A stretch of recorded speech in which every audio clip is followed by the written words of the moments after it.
A'udzubillahi minasyaitonirrajim. Bismillahirrahmanirrahim. Alhamdulillahi rabbil alamin. Nahmaduhu wa nasta'inu wa nastaghfiruh. Wa na'udzu billahi min shururi anfusina wa min sayyiati a'malina. Man yahdihillahu fala mudilla lahu wa man yudlil fala hadiya lahu. Asyhadu an la ilaha illallah wahdahu la syarika lah wa asyhadu anna Muhammadan abduhu wa rasuluh. Subhanaka la ilma lana illa ma 'allamtana innaka antal alimul hakim. Allahumma 'allimna ma yanfa'una wanfa'na bima 'allamtana wa zidna ilma. Rabbi yassir wa la tu'assir, Rabbi tammi bil khair. Amma ba'du.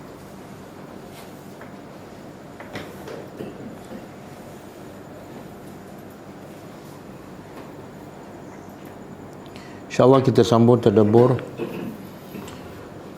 surah Hud AS ayat 116. Sebelum tu kita tengok pengajaran ayat yang lepas.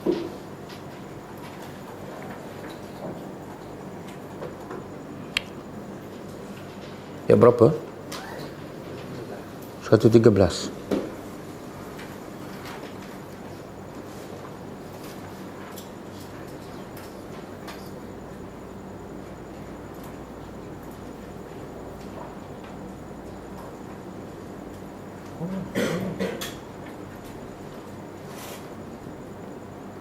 A'udzubillahi minasyaitonirrajim. Ayat 113.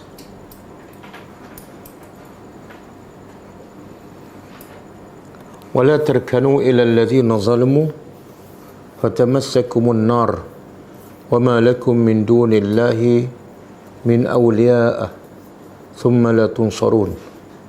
Maksudnya, dan jangan kamu condong, kamu setuju kepada orang-orang yang melakukan kezaliman, maka akibatnya kamu akan disentuh api neraka, dan ketika itu tidak ada bagi kamu selain daripada Allah daripada penolong, kemudian kamu tidak akan ditolong.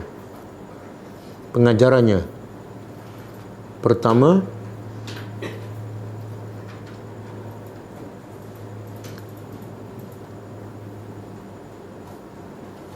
kezaliman yang paling besar ialah mensyirikkan Allah.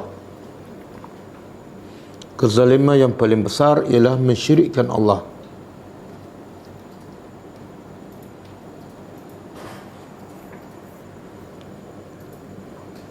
Maka sesiapa yang condong atau suka kepada mereka yang mensyirikkan Allah,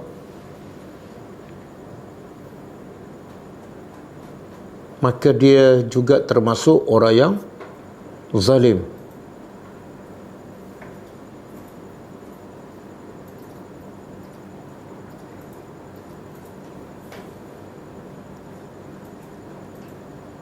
Yang kedua, haram memberi kerjasama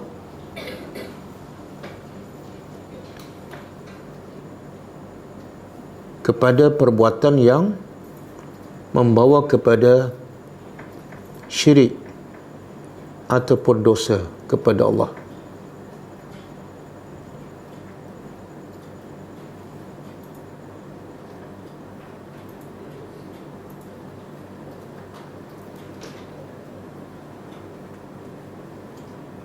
Walaupun duduk bersama mereka, walaupun hanya duduk bersama mereka,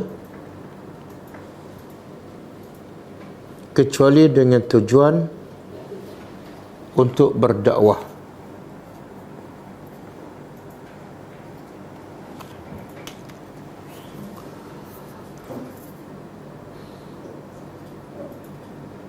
Yang ketiga,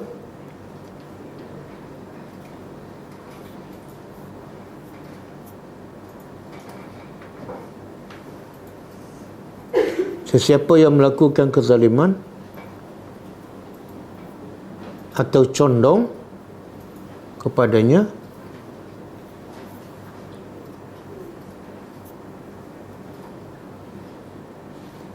maka dia akan dibakar di dalam neraka.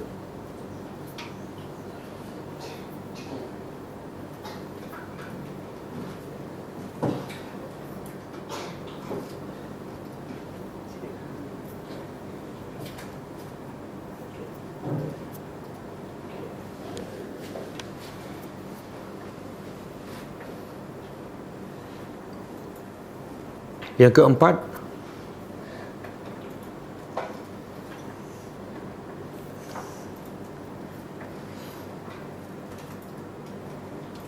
sesiapa yang dibakar dalam neraka, maka tidak akan dapat ditolong oleh sesiapa melainkan Allah.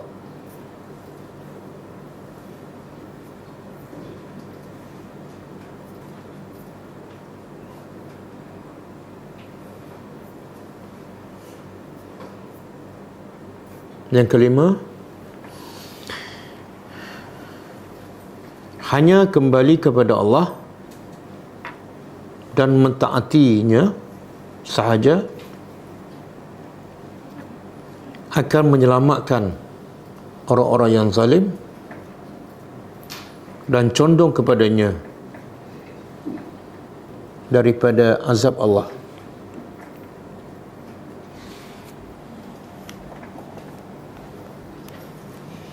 Ayat 114. Wa aqimis salata tarafayin nahar wa zulafan minal lail. Innal hasanati yuzhibna sayyi'at. Zalika zikra lizakirin. Maksudnya, dan dirikanlah solat di dua hujung siang hari dan di awal daripada waktu malam. Sesungguhnya segala kebaikan itu akan menghapuskan kejahatan. Yang demikian itu peringatan hanya untuk orang yang sentiasa mentaati Allah.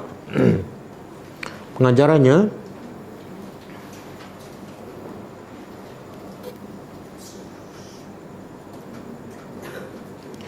ibadat yang paling utama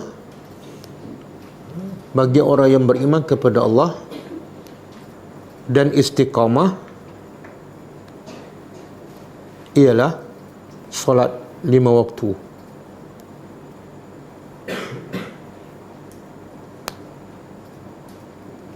Sesiapa yang mendirikannya dengan benar, maka dia telah mendirikan agamanya.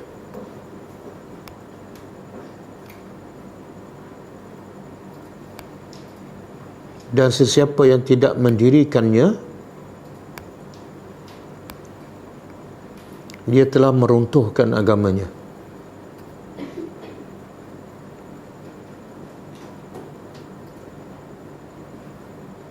Yang kedua, semua ibadat kepada Allah, khususnya solat,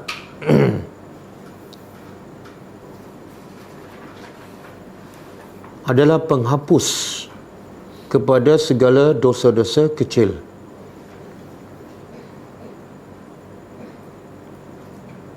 Dan pembersih hati yang kotor.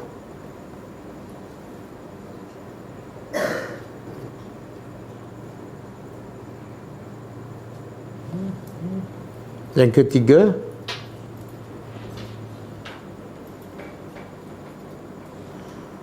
dua syarat setiap amalan itu akan menghapuskan dosa-dosa kecil. Pertama, menjauhi dosa-dosa besar.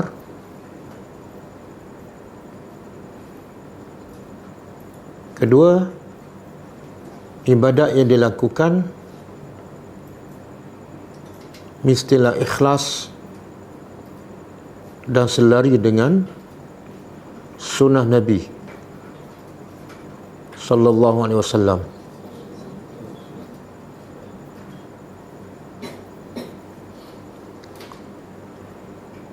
Ayat 115. Wasbir, dan bersabarlah, fa innallaha, maka sesungguhnya Allah la yudhi'u ajral muhsinin, tidak akan mensia-siakan amalan orang-orang yang melakukan kebaikan. Pengajarannya, semua bentuk ibadat dan ketaatan kepada Allah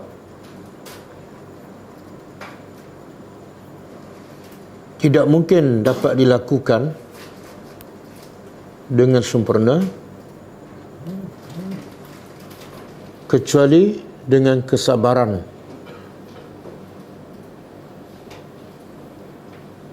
yang tinggi, khususnya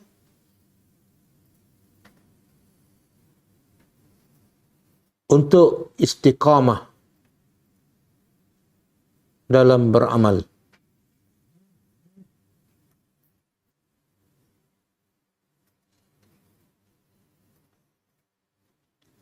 Yang kedua,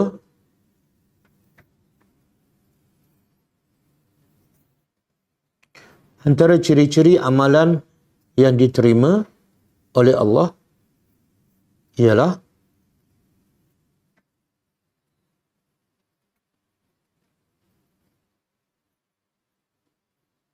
ia dilakukan oleh orang yang sabar dan muhsinin.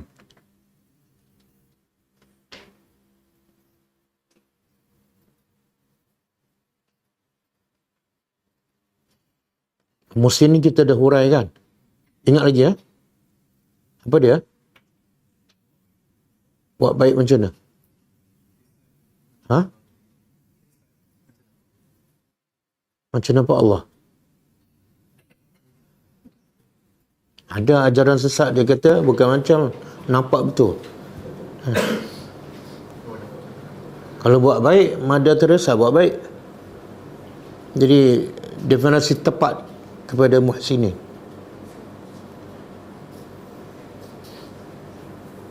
Macam mana Pak Ya?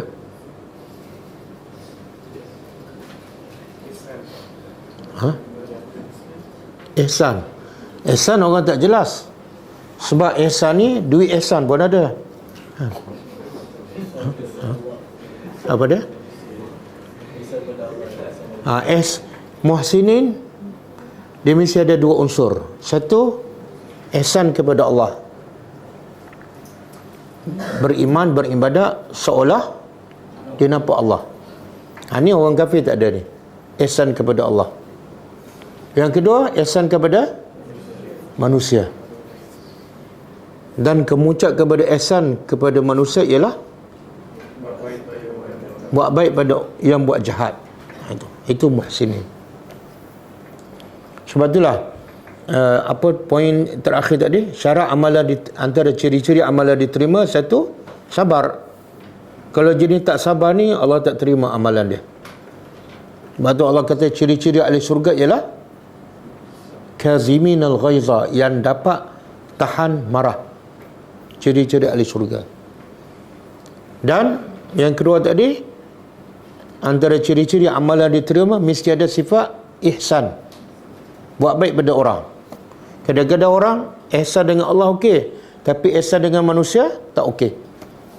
Lepas tu Allah kata apa dalam surah ni? Ara'aital ladzi yukazzibu biddin. Kamu lihat tak pendusta agama? Siapa pendusta agama ni? Ha?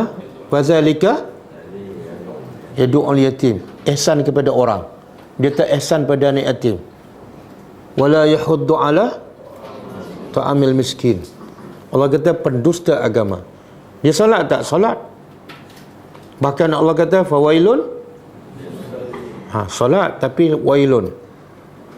Mungkin ihsan dia kepada Allah okey, tapi ihsan kepada anak yatim, kepada orang miskin tak ada. Okey. Cukup ah?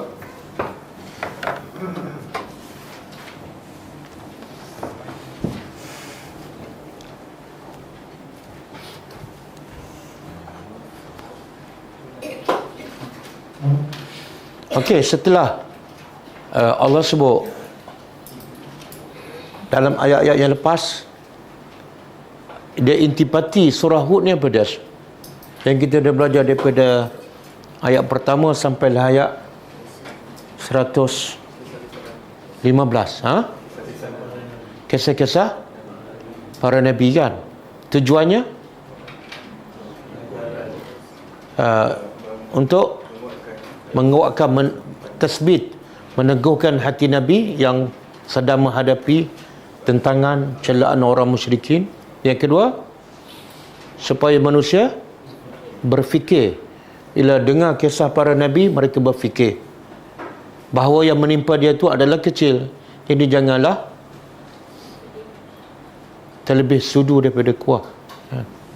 Yang ketiga, supaya satu lagi,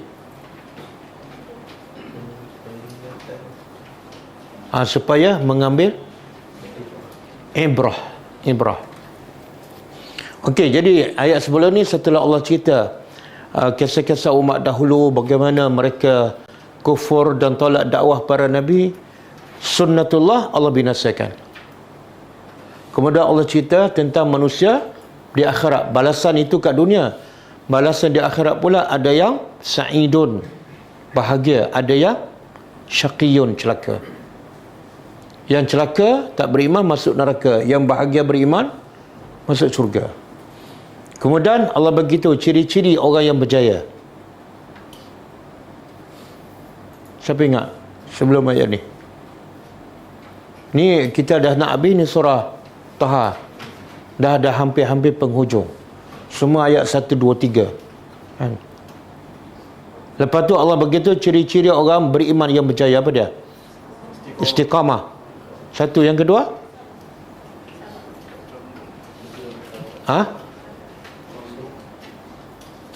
Wala tatghaw. Jangan melampau. Melampau ni termasuklah menukuk nambah dalam bab agama. Yang ketiga, jangan wala tarkanu ila allazina zalamu. Jangan condong kepada orang-orang yang zalim. Kamu dah istiqamah dah tak melampau dah, tapi condong pada orang zalim, tak cukup syarat. Bahkan ulama kata dua perkara yang boleh membatalkan istiqamah kamu. Dua perkara.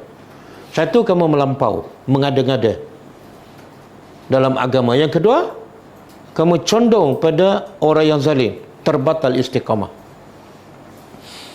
Okey, lepas habis cerita tu, sekarang ayat malam ni Allah nak cerita balik. Apa sebab Allah binasakan umat-umat dahulu? Adakah Allah zalim pada mereka ataupun mereka yang menzalimi diri sendiri? Okey, auzubillahi minasyaitonirrajim. Falaula.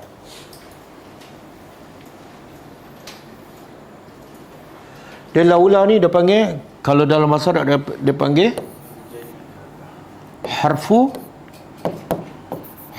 imtina'.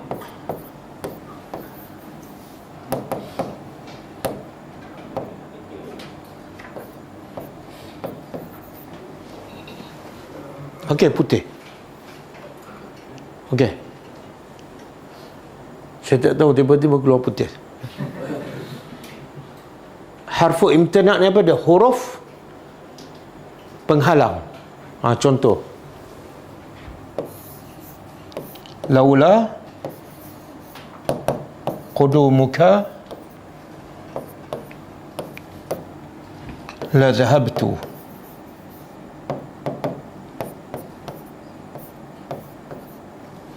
Maksud dia, laulah jikalau tidak. Lau tu jikalau, la tidak. Jikalau tidak qudumuka, kedatangan engkau, la zahabtu, pasti aku dah pergi. Jadi huruf imtina' ni huruf menghalang. Apa dia? Yang menghalang aku daripada pergi ialah kedatangan engkau. Jikalau tidak kedatangan engkau, aku dah pergi dah.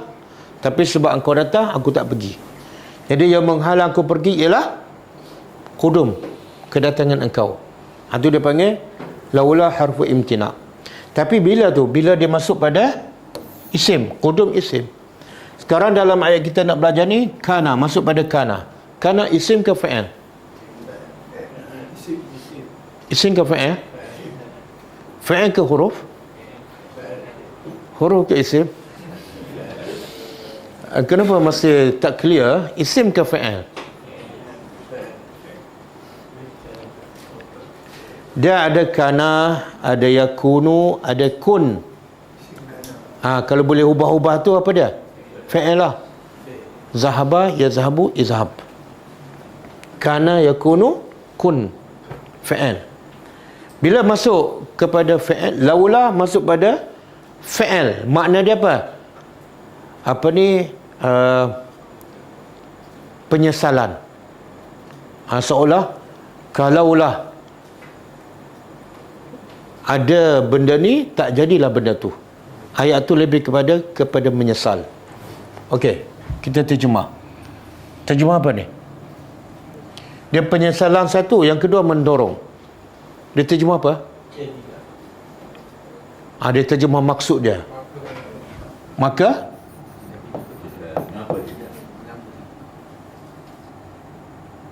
kenapa tidak? Ataupun dia terjemah jadilah. Tapi rasa jadilah ni kurang. Sepatutnya. Maka sepatutnya. Kana adalah okey ke putih? Kena warna lain. Oh, suka merah ya.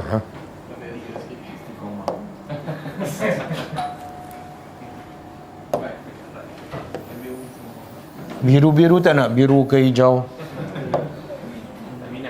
Oh, tak minat dah.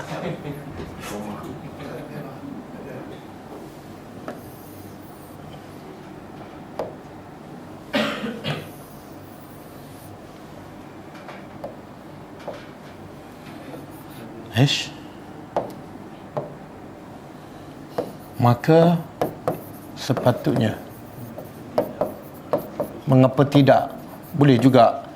Mengapa tidak? Maka sepatutnya karena adalah minal qurun, daripada qurun. Apa makna qurun? Qurun ni jamak. Kalau satu qarnun. Dia maknanya satu kurun. Dia jadi bahasa Melayu. Kan? Satu kurun. Satu kurun ni biasa berapa tahun?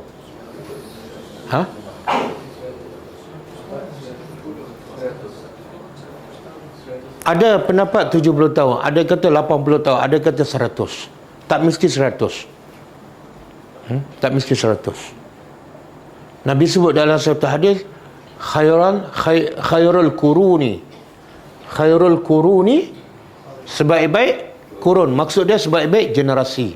Ialah qarni, generasi aku. Summal ladzina yalunahu.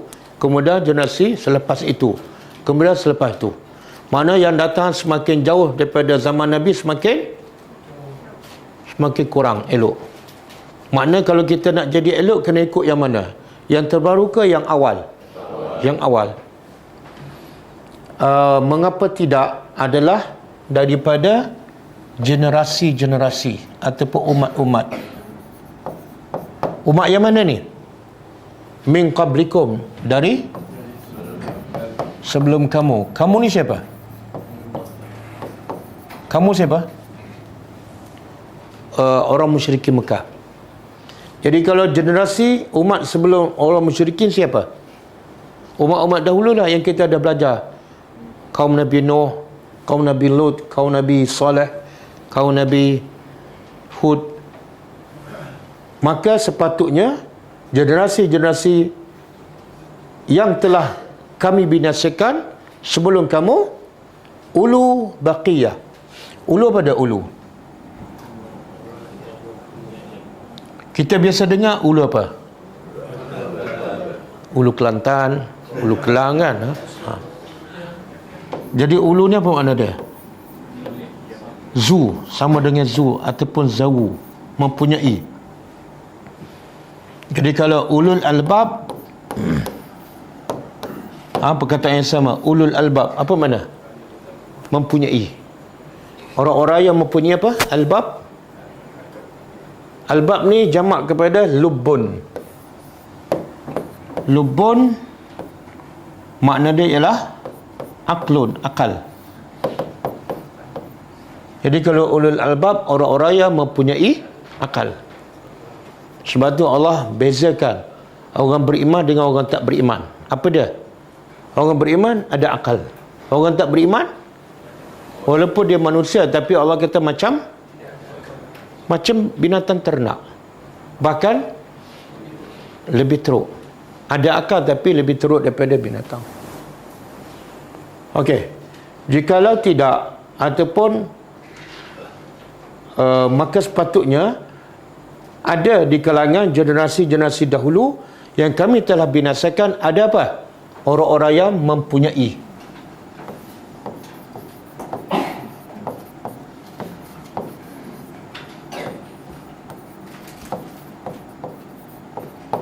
Yang mempunyai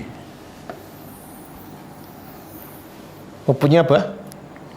Baqiyah. Apa makna baqiyah? Dia jadi bahasa Melayu, baki. Yang berbaki. Di sini yang berbaki ni makna apa? Iaitu yang mempunyai akal, yang mempunyai ilmu, yang mempunyai salah, kebaikan, ataupun mempunyai khair. Yang mempunyai khair, kebaikan ataupun salah. Kenapa Allah nak bagi tu yang mempunyai akal ataupun yang mempunyai kebaikan, tapi Allah guna perkataan baqiyah? Bakilah. Sebab biasanya yang kita bagi itu biasanya lah yang tak elok. Yang berbaki yang kita simpan yang elok. Biasa yang baki yang kita simpan yang elok. Betul kan? Yang kita simpan kat bank dengan yang kita bagi, yang mana baik? Yang mana baik? Yang bagi, kenapa bagi sikit? Makna bila yang kita simpan banyak, seolah yang kita simpan tu adalah baik. Jadi biasa yang berbaki itu ataupun yang kita simpan baik. Jadi Allah nisbahkan kebaikan itu adalah baqiyah. Ada dalam surah Al-Baqarah. Apa dia? Kisah Talut dan Jalut. Wa qala lanabiyyuhum inna ayata mulkihi. Sambung. Inna ayata mulkihi an ya'tiyakumullahu apa? Tak ada siapa hafal. An ya'tiyakumut tabut. Ya'tiya at-tabut fihi sakinah min rabbikum wa baqiyatun mimma taraka alu Musa wa ala Harun mimma tahmilu al-malaikah. Okey. Siapa dia? Talut. Nabi berkata kepada Bani Israel, bila nak berperang dia kata apa? Tanda Talut ni adalah baik, betul, layak jadi ketua. Dia mendatangkan kepada kamu tabut. Tabut tu bekas. Dalam tabut tu, dalam bekas tu ada fihi sakinah, ketenangan. Ada pendapat mengatakan bekas ni ialah kitab. Jadi bila tengok kitab akan membawa kepada sakinah, ketenangan. Dan ia daripada Tuhan kamu. Dan wabaqiyatun, sama. Dan juga taluk tu membawa apa? Peninggalan. Mimma taraka, dari apa yang ditinggalkan oleh alu Musa, keluarga Musa, dan yang ditinggalkan oleh keluarga Harun. Jadi baqiyah di sini ialah apa yang ditinggal. Apa dia? Yang baik. Orang tak tinggal benda yang tak baik. Okey?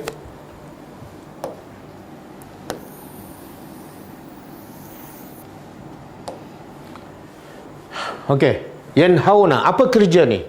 Allah kata, kalaulah ada pada generasi dahulu yang kami binasakan, kalau ada di kalangan mereka pada ulu baqiyah, orang-orang yang baik. Apa sifat orang yang baik ni? Yanhauna, mereka mencegah ataupun melarang. Anil fasad, dari kerusakan. Fil ardi, di bumi. Kerusakan, apa maksud kerusakan? Kerusakan yang paling besar syirik.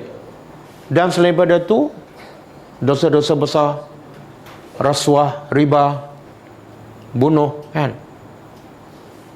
Jadi maksud ayat ni apa dia? Kalau ada di kalangan umat-umat dahulu sebahagian orang-orang yang baik, yang beriman, yang kerja dia apa dia? Bila tengok orang syirik, dia cegah. Bila tengok orang buat maksiat, dia cegah. Maksud apa? Allah tak akan binasa orang dahulu. Boleh faham? Jadi Allah nak bagi tahu apa dia? Punca Allah turunkan musibah, azab kepada mereka, puncanya apa? Satu, orang dulu zalim. Yang kedua, tidak ada pencegah ni. Yanhauna 'anil fasad. Kadang-kadang orang ni dia bukan zalim, dia bukan syirik, bahkan dia ahli ibadat, tapi dia tidak mencegah kemungkaran, maka Allah turunkan juga musibah. Sebab apa? Dia mencuri orang lain, yang sembah berhala orang lain, dia kaki masjid, kaki pergi kelas, tapi bila Allah turun musibah, semua kena. Sebab dia tak buat kerja ni. Yanhauna 'anil fasad.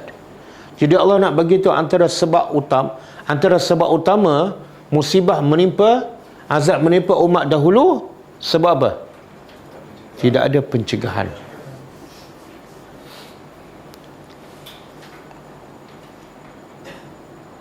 Okey. Ingat tak ayat yang Allah kata, takutlah pada fitnah, iaitu pada musibah yang Allah tidak akan timpa orang-orang yang zalim sahaja, tapi Allah akan timpa semua sekali. Bila tu? Yang baik, yang suka buat ibadat, tidak mencegah kemungkaran, tengok je. Bahkan dia kata, ini bukan urusan saya, ini urusan kerajaan, ini urusan jabatan agama. Okey. Jadi sebenarnya ayat ni Allah nak bagi apa ni? Mesej yang Allah nak sampaikan. Apa dia? Tak, Allah nak sampaikan, kalau kamu nak selamat daripada musibah sebagaimana menimpa dahulu, cegah kemungkaran. Ini penyelamat kamu daripada musibah. Sebab itulah kita tengok, bila tak ada pencegahan kemungkaran dalam masyarakat kita, kan, mungkin yang suruh buat baik itu adalah, walaupun tak banyak, tapi yang mencegah tu boleh kata tak ada, kan. Sebab tu kesannya, perasan tak, nak banding kemungkaran dulu zaman mak bapak kita, nenek moyang kita, dengan maksiat zaman sekarang, mana lagi banyak, lagi menakutkan? Sekarang ada bukti, boleh bagi fakta.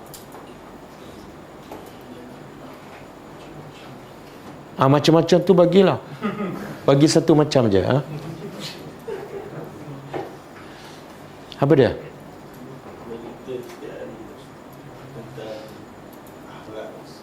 Yalah, contoh satu je.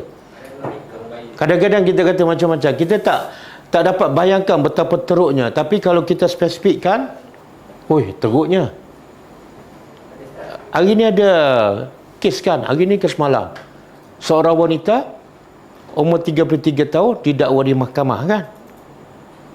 Perempuan Islam bertudung didakwa mahkamah. Apa dia buat? Dia buat apa? Apa kuat sikit? Dengan siapa? Dengan anak sendiri. Berapa umur anaknya? 15 tahun, 14 tahun. 3 orang kan? 2 ke 3? 2. Lepas tu siap buat video. Semakin teruk tak? Dulu ada tak zaman mak bapak kita, zaman nenek, masa atuk kita hidup, ada tak cerita-cerita macam ni? Tak ada. Kenapa semakin teruk dan semakin merebak? Kenapa? Sebab tidak ada ni lah. Yang mungkin kita bertanya, Ustaz, kita sekarang tak ada cegah, tapi tak ada pemusibah macam umat dahulu? Okey je, negara aman. Ekonomi pun semakin. Di mana musibahnya? Nak jawab apa?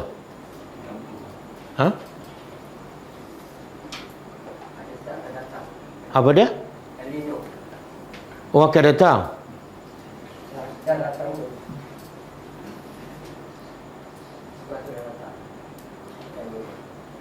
Apa dia kuat? El Nino? Mana ada, tak ada pun. Bukit Jelutu kita tak rasa pun. Apa dia musibah? Ada soalan pertama. Ada ke tak ada? Ada. Apa dia? Covid dah tak ada dah. Allah kata apa? Fawailun. Fawailun. Ini musibah, ramai orang tak perasan. Fawailun lil qasiyati qulubuhum. Celakalah orang yang hatinya keras. Musibah umat Nabi Muhammad lagi orang tak perasan. Dia bukan berlaku macam jadi kera ke, jadi babi ke, tak.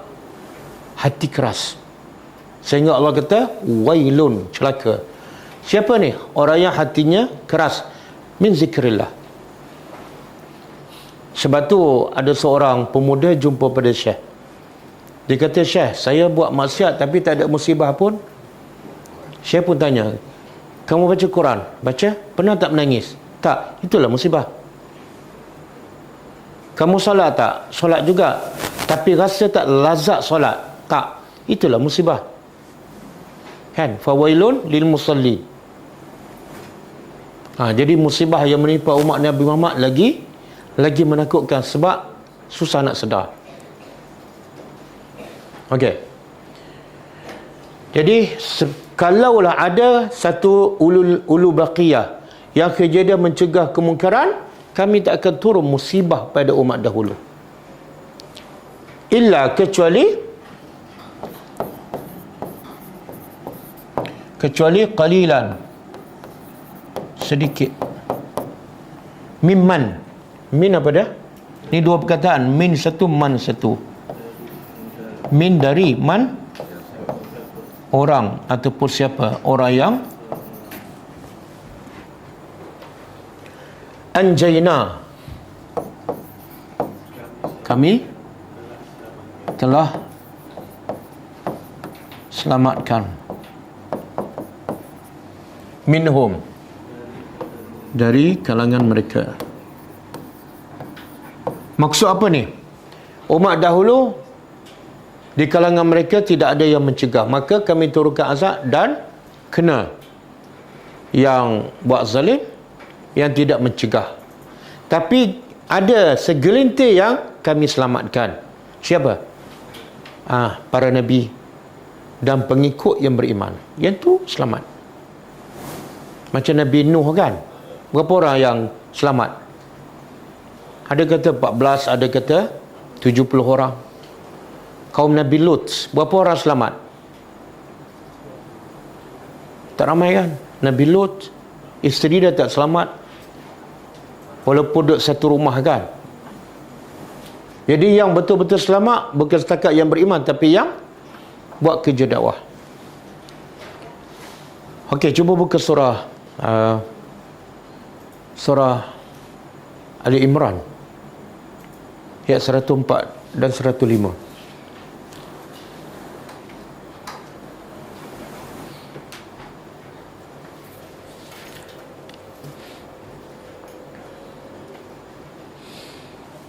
Okey, cuba kita sama-sama terjemah. Wal takun, dan ni takun tu jadilah, tapi ada lam. Lam dipanggil apa? Sebab belajar bahasa Arab, lam dipanggil lam apa ni? Sebab masuk lam sini mati. Lam apa? Lamu amr, lamul amri. Jadi takun fi'il mudhari', tapi bila masuk lam makna perintah. Terjemahnya apa dia? Dan hendaklah, itu perintah, hendaklah menjadi minkum, sebahagian daripada kamu, ummatun, satu umat yang kerjanya apa? Yad'una ilal khair, yang tengok fi'il mudhari', sentiasa, bukan bermusim, sentiasa mengajak kepada kebaikan, dan ya'muruna bil ma'ruf, menyuruh yang ma'ruf. Yang tadi seru umum, berdakwah. Yang ni suruh. Suruh ni lebih kepada orang yang ada kuasa. Dan tak cukup mengajak pada kebaikan dan suruh yang ma'ruf, tak cukup. Ada satu lagi, wa yanhauna anil munkar. Mesti ada mencegah kemungkaran. Lepas tu Allah simpulkan, wa ulaika humul muflihun. Dan mereka itulah hum, ada hum kat tengah. Nak terjemah apa? Mereka itu hanya mereka sahaja yang, siapa yang betul-betul berjaya, yang ada sifat ni. Sama dengan ayat tadi, Allah binasa umat dahulu sebab tidak ada sifat ni. Bila ada, berjaya. Bila tak ada, gagal. Okey. Ada tak Allah sebut kat sini? Ciri-ciri orang berjaya ni, solat, pergi haji, pergi belajar, tak ada. Kemudian angkat sikit. Ayat 105. Lepas Allah perintah, hendaklah ada sebahagian orang Islam yang mengajak pada kebaikan, suruh yang ma'ruf dan mencegah kemungkaran. Lepas tu Allah larang, wala takunu, dan jangan sekali-kali kamu menjadi kallazina tafarraqu, seperti orang yang berpecah belah, wakhtalafu, dan berselisih, min ba'di ma ja'ahumul bayyinat, setelah datang kepada mereka keterangan, tapi mereka dah datang keterangan, dah jelas, tapi berpecah. Jangan jadi macam mereka. Apa kaitan? Kalau ayat sebelum Allah kata hendaklah ada orang yang menyuruh yang ma'ruf, cegah kemungkaran. Lepas tu Allah kata jangan berpecah. Apa kaitan ayat 105 dengan 104? Apa kaitan?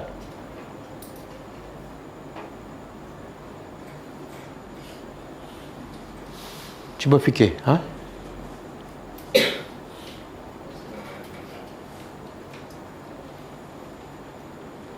Maknanya kalau kamu tak buat kerja dakwah, tak suruh yang ma'ruf, tak cegah kemungkaran, kamu akan berpecah. Kamu akan berpecah. Satu. Yang kedua, kalau kamu nak buat kerja dakwah, nak suruh yang ma'ruf, nak cegah yang munkar, syarat utamanya apa? Kena bersatu. Kalau kamu berpecah, bila masa nak buat benda dakwah, betul tak? Sebab tu antara sebab kerja dakwah, suruh yang ma'ruf, cegah yang munkar tak berapa berlaku sekarang. Sebab apa? Tak bersatu. Dan asyik berpecah belah. Betul kan? Allah kata jangan berpecah belah, barulah boleh buat kerja dakwah. Ini asyik berpecah belah, bila nak buat kerja dakwah? Kemudian Allah kata wa ulaika lahum azabun azim. Kalau kamu berpecah, berselisih, bagi mereka itu azab yang pedih. Okey. Dan cuba tengok surah At-Taubah ayat 71. 71.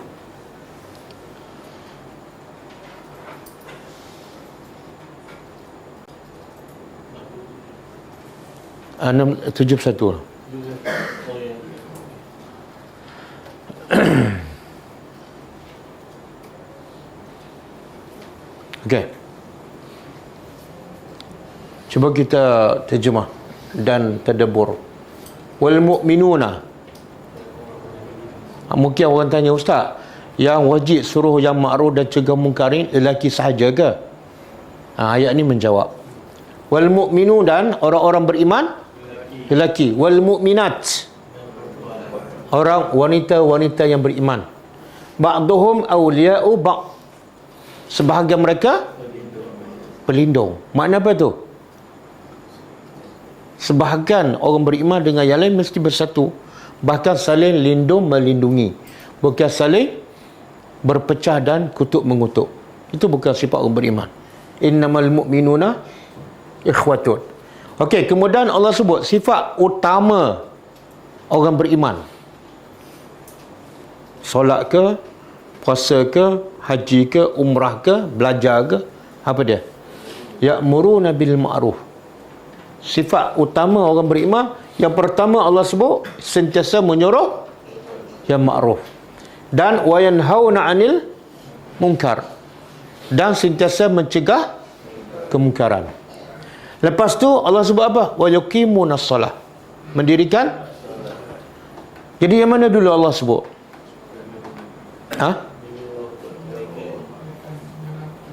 Tapi antara solat dengan suruh yang ma'ruf dan cegah kemungkaran, yang mana rukun Islam? Solat.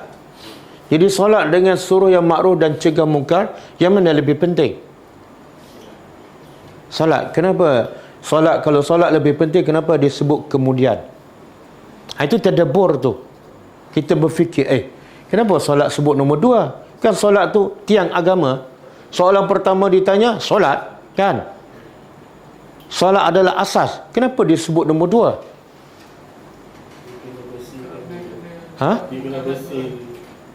Bersih apa? Bersih kemungkaran baru solat. Lagi ada kemungkaran, jangan solat.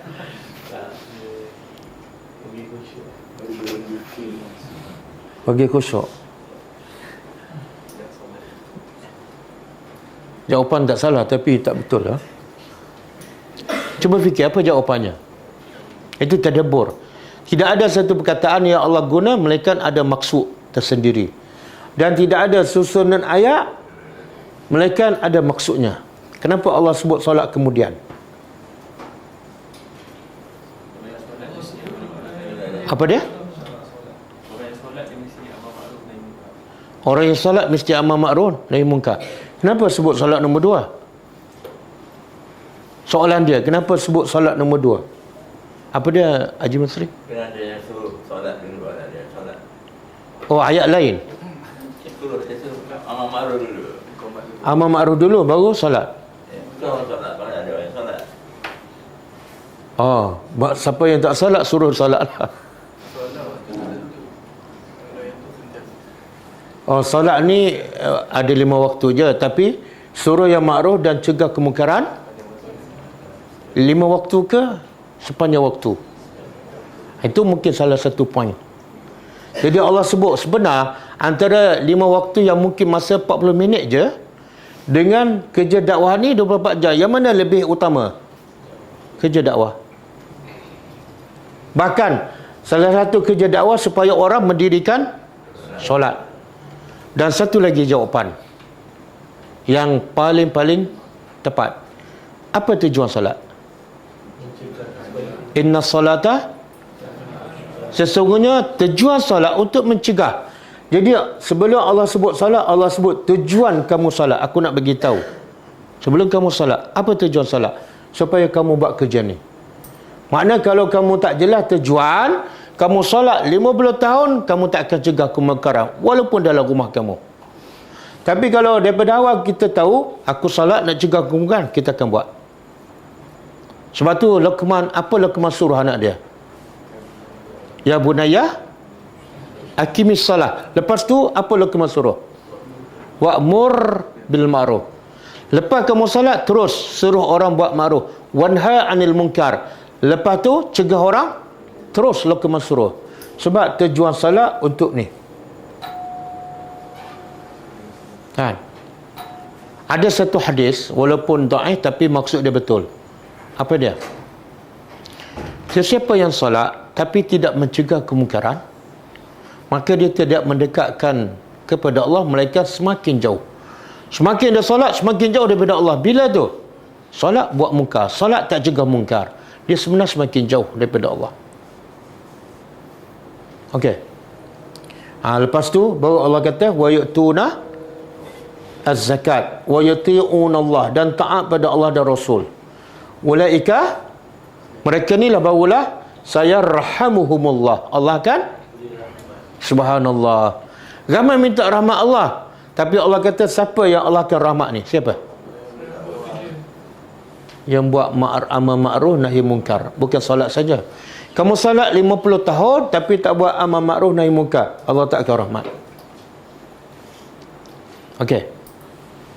Innallaha azizun hakim. Kita balik pada ayat kita.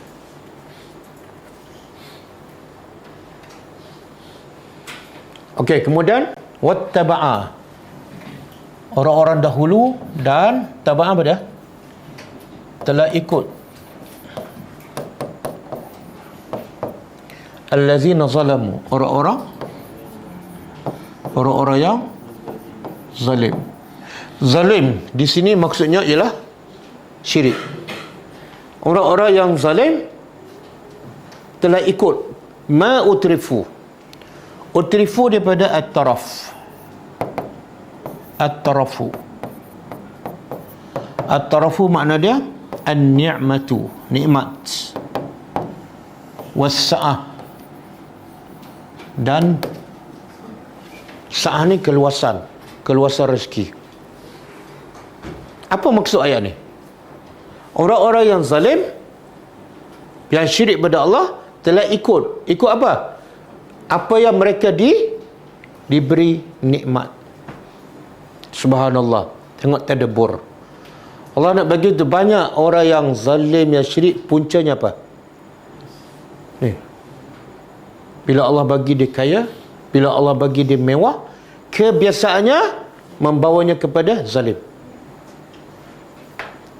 Betul kan? Qarun kaya, zalim. Fir'aun. Bahkan ada satu ayat Allah kata, sekali-kali tidak.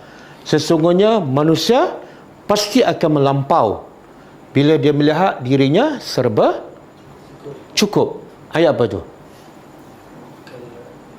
Kalla innal insana la yatgha. Surah apa?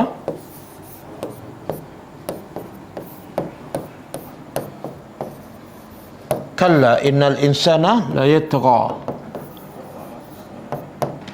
ar-ra'ahu istaghna. Sekali-kali tidak, sesungguhnya manusia itu la yatgha. Yatgha ni tagut, melampau, lawan Tuhan, tak taat pada perintah Allah. Dan Allah begitu sebab apa? Kebiasaannya orang yang suka melampau ni. Sebab ar-ra'ahu, dia melihat dirinya istaghna, kaya. Allah guna perkataan ra'a. Ra'a tu apa makna? Dia melihat dirinya. Maksud apa? Perasan. Perasan. Dia perasan dia kaya. Padahal ada lagi tak yang lebih kaya pada dia? Ada. Bahkan yang paling kaya siapa? Qarun. Sebab itulah bila kita kaya, jangan sombong. Kenapa? Sebab yang kaya bukan makna baik. Kalaulah kaya tu tanda baik, Qarun baiklah. Betul? Dan yang miskin tu bukan hina. Sebab kalau miskin tu hina, Nabi, kebanyakan para Nabi tak kaya. Dan kita belajar sebelum ni, Allah akan bagi kekayaan pada siapa yang dia suka dan kepada siapa yang dia tak suka. Tapi Allah hanya akan bagi iman, ilmu kepada yang dia sayang sahaja.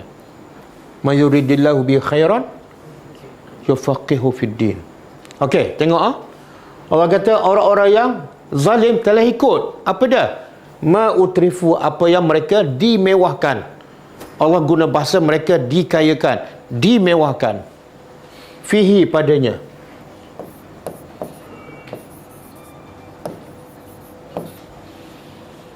Maknanya kaya tu adakah tercela? Kaya tu adakah tercela? Tidak. Dia kaya ada dua. Satu tercela, satu terpuji.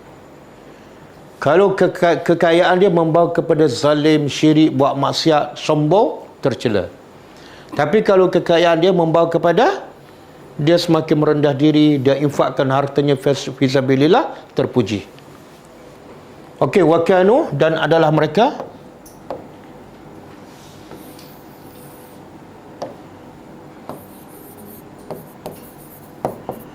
mereka mujrimin, orang-orang yang berdosa. Tengok berdosa, zalim, berpunca daripada apa? Kekayaan. Cuba buka surah Al-Muzammil ayat 11.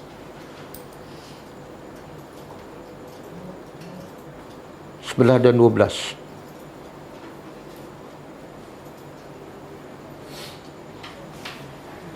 Tengok. Ini surah Muzammil ni awal turun di Mekah kan. Allah kata kepada Nabi, bila Nabi terangkan dakwah kepada masyarakat Arab Mekah, orang Arab tolak dan mengutuk Nabi, mencela Nabi.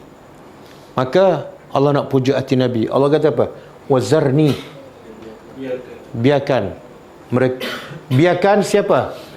Biarkan kepada aku siapa? Al-mukazzibin, orang-orang yang mendustakan agama, serah padaku. Siapa tu orang mendustakan agama? Tengok Allah sifatkan. Uli an-na'mati, yang diberi nikmat. Orang yang mendustakan agama, tapi Allah bagi apa? Uli nikmat. Allah bagi nikmat. Menunjukkan apa? Bila Allah bagi nikmat kekayaan, bukan mesti tanda baik. Dan Allah bagi semua. Bahkan Allah kata, wa mahilhum, dan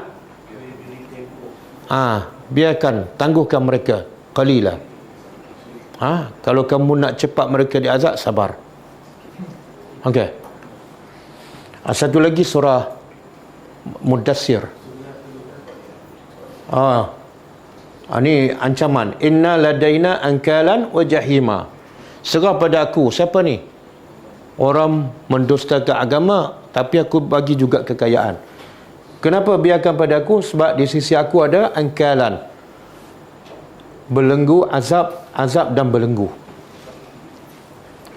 Bertengok surah Mudassir. Okey, lebih kurang sama. Zarni wa man khalaqtu wahida. Biarkan aku. Ini awal-awal surah yang turun di Mekah. Biarkan aku, wahai Muhammad, biarkan pada aku, wa man khalaqtu. Siapa ni? Tadi ramai mukazzibin, ini seorang. Siapa? Iaitu orang yang aku telah ciptanya wahidan, berseorangan. Allah nak bagi kita tak kuat pun, sebab satu, aku cipta dia. Yang kedua, asalnya dia berseorangan. Dan waja'altu lahu malam mamduda. Dia yang menentang engkau ni, satu, aku cipta dia. Yang kedua, dia berseorangan. Yang ketiga, aku jadikan untuknya malan. Apa mana? Harta yang mamdudan. Tengok. Menentang aku, tapi aku jadikan untuknya harta kekayaan. Kemudian, wabanina syuhuda. Dan aku bagi lagi anak-anak yang syuhuda pada. Antara nikmat bila berkahwin dapat anak. Yang kedua, anak tu depan mata kita. Syuhuda makna nikmat. Anak-anak tu depan mata. Lepas belajar dan bekerja, duduk bersama ataupun dekat dengan kita. Nikmat kan? Daripada seorang Sabah, seorang Kemboja, seorang Jepun kan. Wa mahattu lahu tamhida, dan aku Lapangkan untuknya selapang-lapangnya walaupun dia musuh aku. Summa yatma'u an azida. Kemudian dia tamak lagi nak. Ini sifat orang bila diberi kekayaan. Kalla, sekali-kali tidak, aku tak nak tambah dah. Innahu kana li ayatina anida. Sebab apa? Sebab dia ni, orang musyrikin ni, bagi ayat kami sangat degil. Anida degil. Bukan setakat engkar tapi degil. Aku tak akan tambah lagi. Dan sa'urhiquhu sa'uda. Aku akan masukkan azabnya yang sa'uda, azabnya semakin tinggi. Apinya semakin panas. Okey. Kita balik pada ayat kita.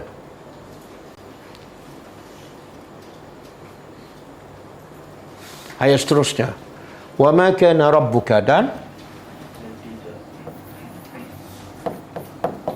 dan tidaklah adalah Rabbuka, pencipta engkau, liyuhlika,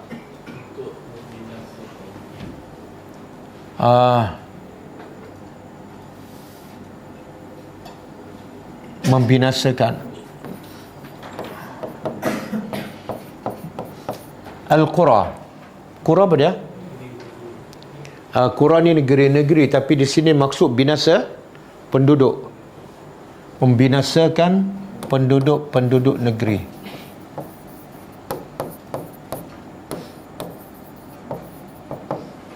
Bizulmin, disebabkan kezaliman. Kezaliman di sini syirik.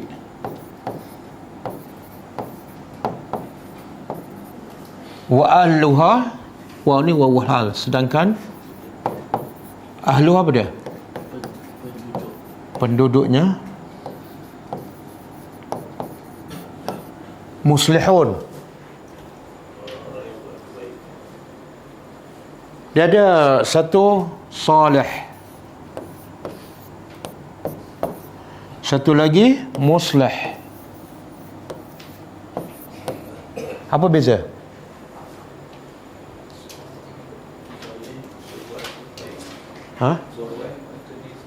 Soleh dia baik, dia jaga solat, dia jaga aurat, dia pergi haji, pergi umrah, dia baik, tapi dia tak buat baik pada orang.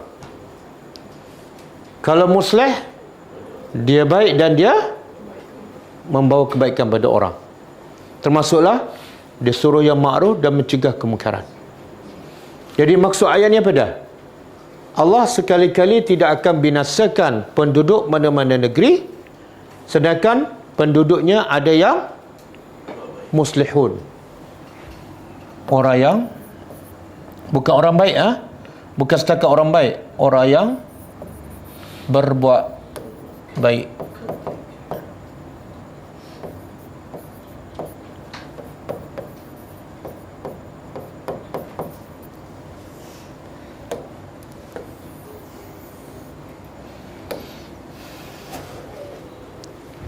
Okey.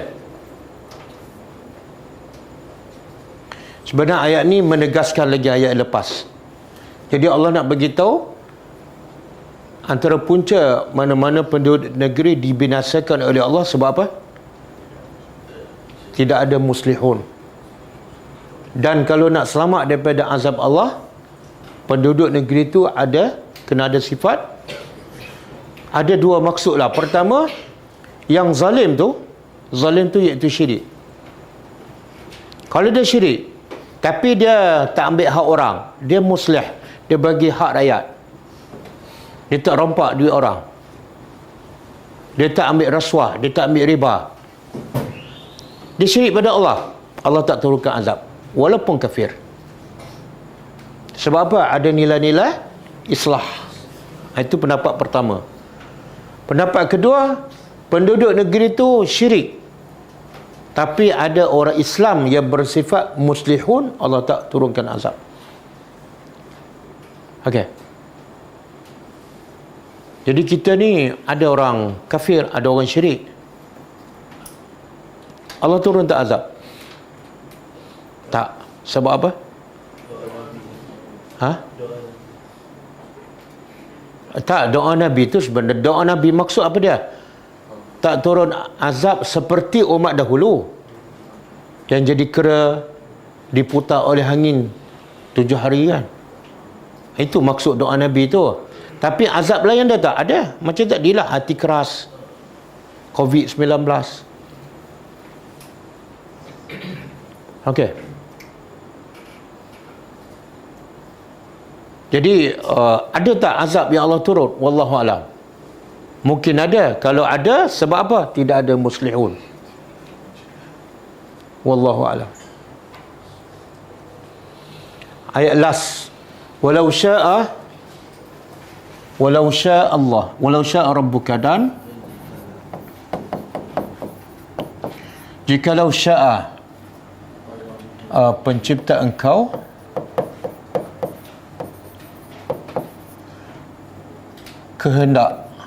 kehendaki laja'ala nas, pasti dia menjadikan manusia ummatan wahidah. Apa maksud umat yang satu? Agama yang satu, semua beriman. Satu agama. Boleh tak Allah jadikan semua beriman? Abu Jahal beriman, Fir'aun beriman. Boleh kan? Tapi Allah tak buat. Sebab tu ayat ni lau tu makna apa? Benda tak berlaku lah jika lau Allah kendaki. Tapi Allah tak kendaki. Bahkan wala yazaluna, dan bukan tidak ni, bila la selepasnya yazal, berterusan, sentiasa. Mereka sentiasa mukhtalifin, berselisih.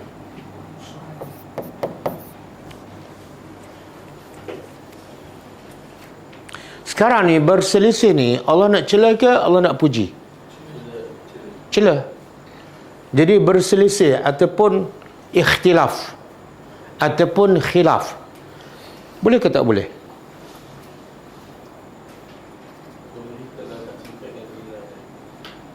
Tapi Allah nak cela ni orang yang berbeza ni.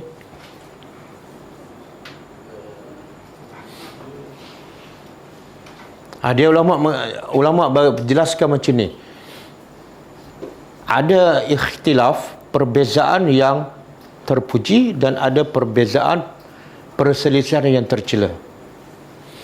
Yang terpuji ataupun yang tidak tercela sekiranya dalam masalah furu'.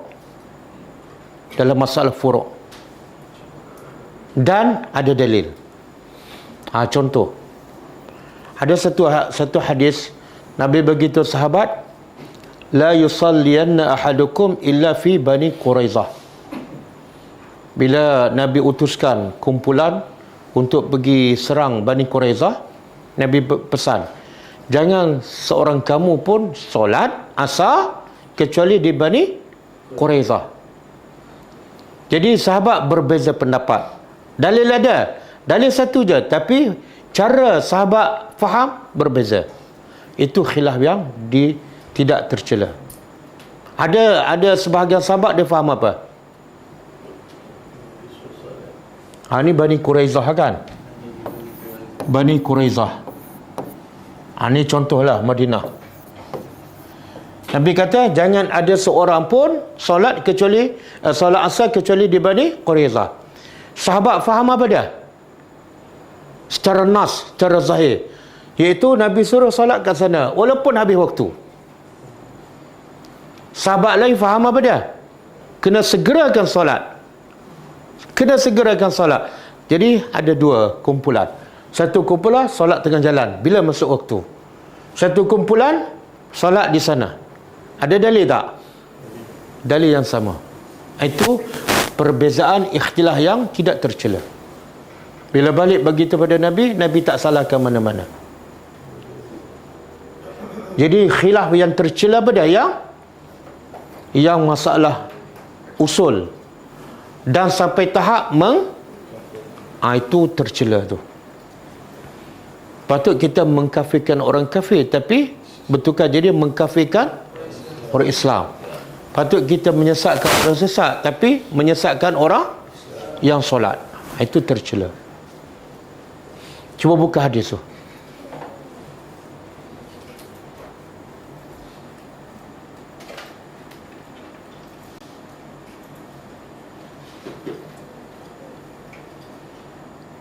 Okey. Nabi dah bagi tahu awal-awal 1400 tahun yang lepas bahawa perpecahan akan berlaku. Bahkan Nabi bagi tahu bukan perpecahan yang sedikit, tapi sampai 70 puak lebih. Iftaraqat al-Yahud, hadis daripada Auf bin Malik, riwayat Ibnu Majah, hadis sahih. Iftaraqat, Yahudi telah berpecah ala 71 firqah, 71 puak Yahudi. Fawahidah, satu daripada 71 fil jannah, masuk syurga, dan 70 finnar, masuk neraka. Jadi Yahudi berpecah 71, satu masuk syurga. Yang mana masuk syurga ni? Yang betul-betul ikut kitab Taurat. Kalau betul ikut kitab Taurat, bila turun Quran, kitab Taurat cakap apa? Ikut Quran. Ayat ni masuk syurga. Okey. Yang lain 70 masuk neraka. Okey. Itu Yahudi. Waftaraqat, dan Nasara pula berpecah pada snataini wa sab'ina firqah, 72. Banyak sikit. 72. Daripada 72 Nabi kata fa ihda wa sab'una, 71 finnar, masuk neraka. Dan wahidah, satu je masuk syurga. Siapa ni? Nasara. Yang mana? Nasara mana yang masuk syurga ni? Yang betul-betul ikut kitab Injil, dan bila turun Quran mereka tinggal Injil, ikut Quran. Okey. Wallazi nafsu Muhammadin, dan demi yang jiwa Muhammad itu di tangannya, iaitu demi Allah, Nabi bersumpah, la taftariqanna ummati, umat aku pula akan berpecah juga. Berapa? 3 ke 10? Lagi banyak, lagi hebat. Salasin wa sab'in firqah, 73 puak. Oh, rupa-rupa hebat pada Yahudi dan Nasrani. Daripada 73, berapa puak masuk syurga? Wahidah, satu fil jannah. Yang umat Nabi Muhammad ni, yang masuk neraka senatani wasab'una finnar, 72. Jadi antara Yahudi, Nasrani, umat Nabi Muhammad, yang paling ramai masuk neraka siapa? Umat Nabi Muhammad. Percaya tak? Mana tak nak percaya hadis sahih ni? Hadis sahih. Kemudian kila ya Rasulullah, sahabat pun dah takut. Ya Rasulullah, siapa yang satu kumpulan yang selamat tu daripada umat engkau? Nabi jawab ringkas je, al-jamaah. Jemaah. Nabi tak bagi nama khalaf ke, salah ke, ahli sunnah wal jamaah ke. Tak ada, al-jamaah. Okey. Ada huraian jamaah dalam hadis lain. Wa fi riwayati at-Tirmizi, dalam riwayat at-Tirmizi daripada hadis Abdullah bin Amru radhiyallahu anhuma, qal, ada pendapat mengatakan jemaah ni ditafsirkan oleh hadis ni, iaitu ma ana alaihi wa ashabi. Jemaah-jemaah ialah maksud dia aku, yang ke atasnya, dan sahabat aku. Apa yang aku ikut dan sahabat aku ikut, itulah jemaah. Jadi ukurannya apa dia? Yang satu yang selamat ni ikut Nabi dan sahabat, full stop. Tak ada dah ikut guru ke, tak ada. Nabi dan sahabat. Guru nak selamat pun kena ikut Nabi dan sahabat. Tok guru apa pun nak selamat kena ikut Nabi dan sahabat. Okey, clear kan? Ini hadis sahih. Ana alaihi ma ana alaihi wa ashabi, iaitu innal firqah, huraian dia iaitu kumpulan an-najiyah yang selamat. Baina haulai, di antara 73 tu. Huraiannya lagi ialah jemaah. Siapa jemaah? Ahli ilmu, yang ada ilmu. Wal fiqh, dan ada kefahaman.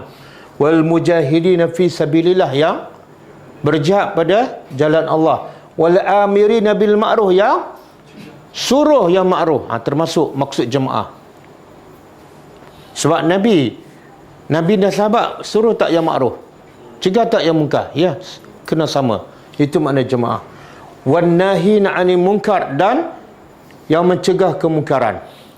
Allazina jatama'u, yang mereka berkumpul di atas i'tisam, berpegang dengan kitab Allah, dengan Al-Quran. Wattiba'i asarihi alaihi salatu wassalam, wasunnati, dan ikut sunnah Nabi. Jadi asas kepada jemaah yang selamat apa dah? Ikut Quran dan ikut sunnah. Wabtada'u, dan mereka menjauhi anil bid'ah, dari bid'ah. Saya tunjuk, bukan saya mereka-reka. Ni huraian ulama kepada hadis ni. Kemudian mengelak, menjauhkan juga daripada tahri dan taghyir ila akhirih. Okey, clear?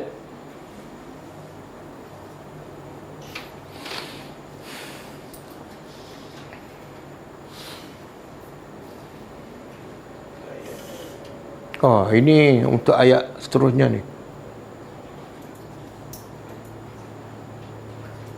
Ada lagi ke ayat ni? Ada lagi. Tak boleh dah, panjang. Cukup lah.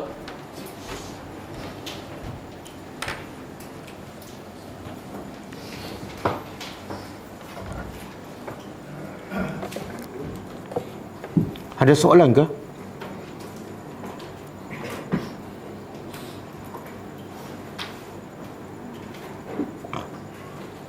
Kalau tak ada, insya-Allah kita jumpa pagi besok. Besok ada kelas sirah An-Nabawiyah, yang kita berhenti dah lama, kat 2 bulan lah. Sebelum sepanjang Ramadan kita berhenti. Okey, kita tutup dengan membaca tasbih kafarah. Subhanakallahumma wa bihamdika, asyhadu an la ilaha illa anta, astaghfiruka wa atubu ilaik. Assalamualaikum warahmatullahi wabarakatuh. كتاب الله ترق جنانه وتنى العظيم.